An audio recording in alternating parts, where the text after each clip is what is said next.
If I could talk to, my 15, 16-year-old self, um, I would say uh, you need to listen to people that care about you. And that's not necessarily the people that are in the street, the people that, your gang members are.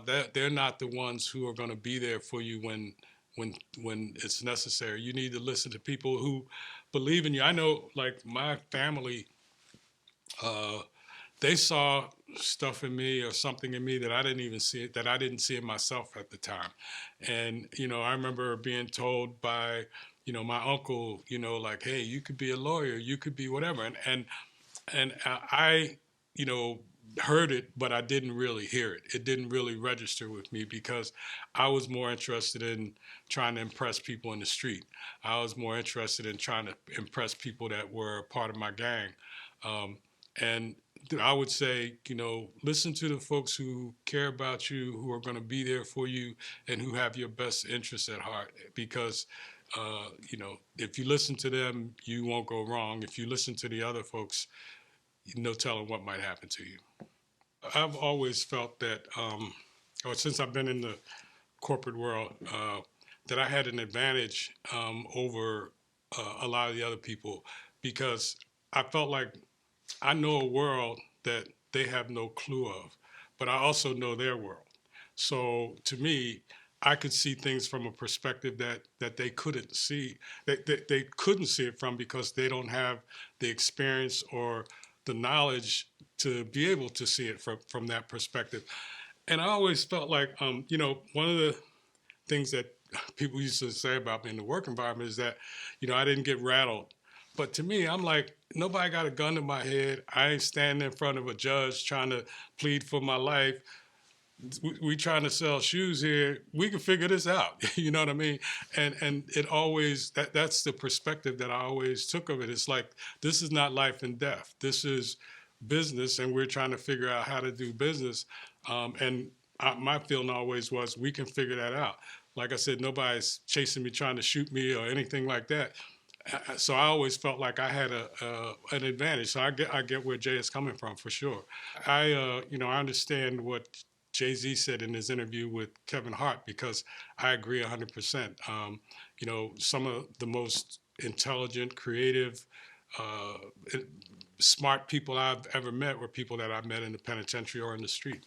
If I had to narrow down to three key things that have helped me to be successful over the years, I would say the first one is, being willing to work, being willing to put in hard work. I think a lot of times people see you where you are and just assume that, you somehow got there overnight or there was an easy path to get there.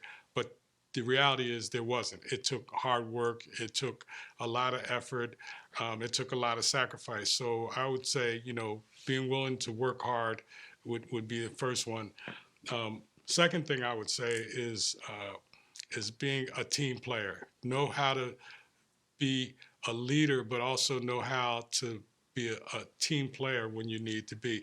I always felt like, I'm going to defer to whoever is the expert in this area. I might be the guy looking at the whole picture, but if it's a decision about a specific area, I'm going to defer to the person that is the expert in that area majority of the time. So to me, but I think being a team player and understanding that if you're part of a team, you should put the team goals ahead of your individual goals. And I believe if you put the team goals ahead of your individual goals, you'll also accomplish your individual goals. So to me, that's always worked out for me. I've always been able to succeed with that. And then I think the third one is do your best to keep your word and do, if you say you're going to do something, do your best to do it. Don't, if you can't do something, say I can't do it or I might try to do it or whatever. But if you commit to doing something, then do it, because somebody is depending on what you've committed to doing. And if you don't do it, that's going to affect a lot of other people as well. So I would say, if you say you're going to do something, do it. I think having the proper mindset is everything in reality, because you know things happen. Some, things are never going to go exactly the way you want them to. Things are never going to be exactly how you thought they were. And I think you just have to understand and accept and realize the perception, how you perceive what happens is what's going to make a difference. We were doing this interview with BJ Armstrong about Michael Jordan, and never forget this. BJ said, he said, Michael Jordan never lost a game. He either won or he learned. And to me, that's like that. That's a powerful statement, because if you learn, then you didn't lose. If what you were expecting didn't come out exactly how you wanted it to, or you made a mistake along the way, but if you learn from that, then it's not a loss. And to me, that's one of the most important perspectives that I think you can have about things. Because, like I said, you're going to make mistakes, you're going to trip up, you're going to, things aren't going to always go 100%.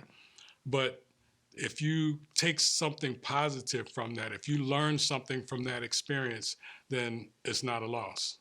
There have been tremendous lessons that I've learned along the way, on this journey through my life.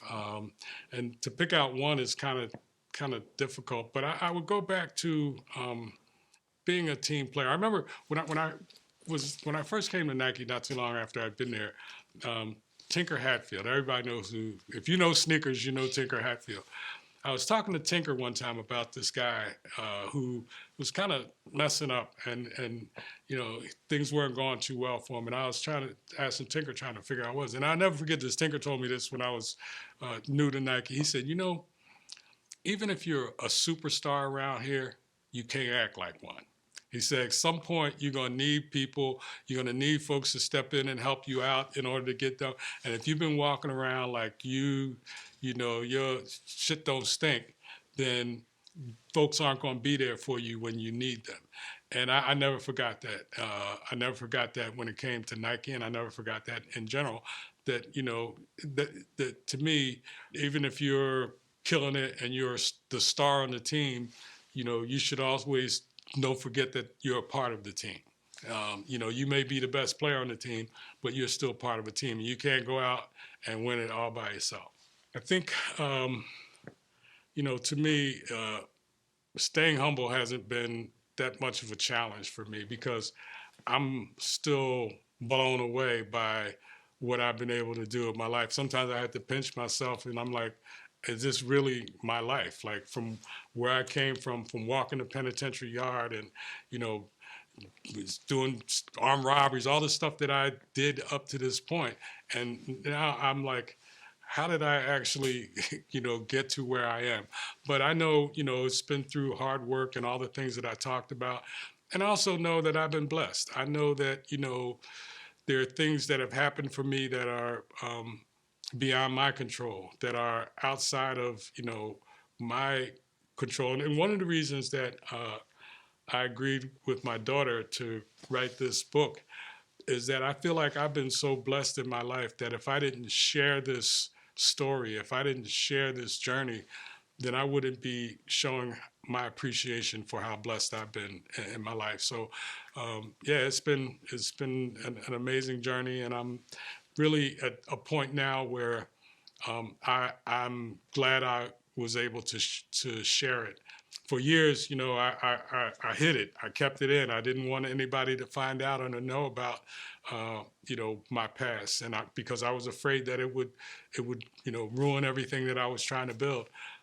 But now that it's out, and now that I've shared it, and now that people know where I've come from and what I've been able to do, I've gotten a lot of incredible feedback from people about how inspiring the story is for them, how motivating it is for them, and so again, I feel like I'm